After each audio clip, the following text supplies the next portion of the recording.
Hi to all, एक बार फिर से आप सबका स्वागत है एसएससी वाला चैनल पे। तो आइए जरा हम लोग डिस्कस करते हैं आज काफी इम्पोर्टेंट टॉपिक को, जो कि है छठ पूजा। तो इस टॉपिक को शुरू करने से पहले आप सबको छठ पूजा की हार्दिक शुभकामनाएं। आज दिन भी ऐसा है, एक तो मैच भी है और छठ पूजा का आखिरी दिन भी है, क्योंकि कल सुबह अर्घ दिया जाएगा और उसके बाद में जो छठ पूजा है उसका प्रसाद ग्रहण किया जाएगा। तो आइए जरा इस छठ पूजा के बारे में जितने भी इंपॉर्टेंट फैक्ट्स हैं वो आपको बता देते हैं, क्योंकि आजकल पेपर में फेस्टिव जो मतलब अभी दिवाली हुई है तो उसके बाद में आप देखोगे जितने भी फेस्टिवल्स आ रहे हैं सारे के सारे आपके लिए इंपॉर्टेंट हैं। तो I will try my best कि जितने भी फेस्टिवल्स अभी होते जाएंगे इन सब के ऊपर 5-5 मिनट के एक वीडियो आपके लिए रिकॉर्ड कर दिए जाए, सो दैट आप उनका जो डिटेल डिस्क्रिप्शन है वो आपको पता हो। ठीक है, अपने दोस्तों तक भी पहुंचाइएगा ताकि ये जो टॉपिक है वो आराम से उनको भी पता चल सके।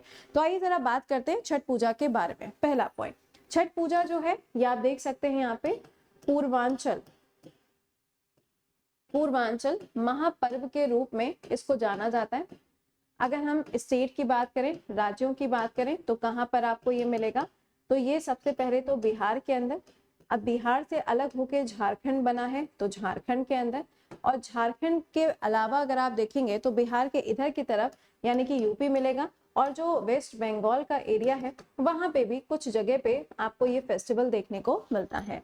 छठ पूजा का ये जो त्योहार है ये 17 नवंबर से लेके 20 नवंबर तक चलेगा। कब से कब तक? 17 से 20 नवंबर तक चलेगा। अब ये जो फेस्टिवल होता है, इस फेस्टिवल में आप देखेंगे तो ये एक लौता ऐसा फेस्टिवल है जिसमें उगते हुए सूरज को भी अर्घ दिया जाता है और डूबते हुए सूरज को भी अर्घ दिया जाता है। यानी कि यहाँ पे जो मेन पूजा है वो किसकी होती है? सूर्य भगवान की तो होती है, लेकिन यहाँ पे एक गॉडेस भी है, और वो गॉडेस कौन है?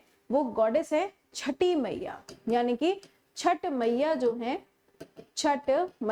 है ये गॉडेस के रूप में इनकी भी पूजा की जाती है। ये छठ मैया एक्चुअल में है कौन? तो जब हम वेदों के बारे में पढ़ते हैं तो वेदों में आपको एक नाम पढ़ने को आता है, उषा। ठीक है, तो यही है मदर गॉडेस जिनकी पूजा की जाती है। नेक्स्ट पॉइंट समझिएगा, ये जो छठ पूजा का त्योहार है आप देखेंगे तो ये 4 दिनों का होता है, 17 से और 20 तारीख को खत्म हो जाएगा। अच्छा, अब ये जो 4 अलग अलग दिन होते हैं, इन 4 दिन पे अलग अलग प्रसाद भी बनता है और अलग अलग तरीके से इस दिन को सेलिब्रेट भी किया जाता है। जब हम बात करते हैं पहले दिन की, यानी कि जो फर्स्ट डे होता है, तो ये त्योहार स्टार्ट होता है दिवाली के छठे दिन से। दिवाली के छठे दिन से इसकी शुरुआत होती है।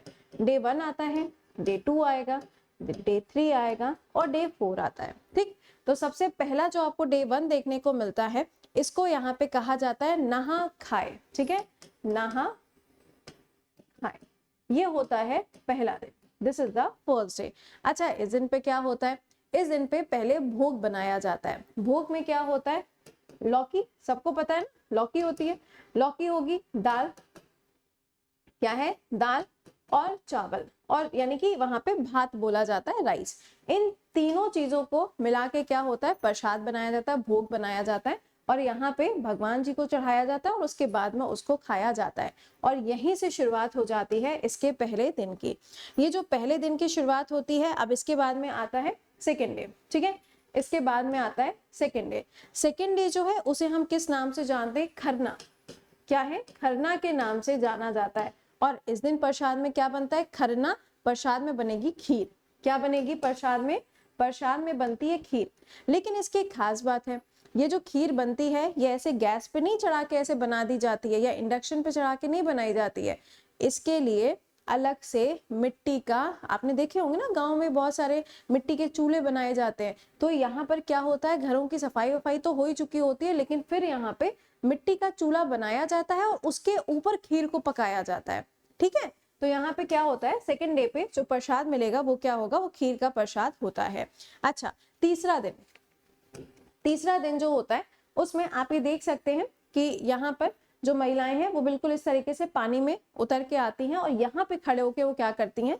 सूरज को वो अर्घ देती है।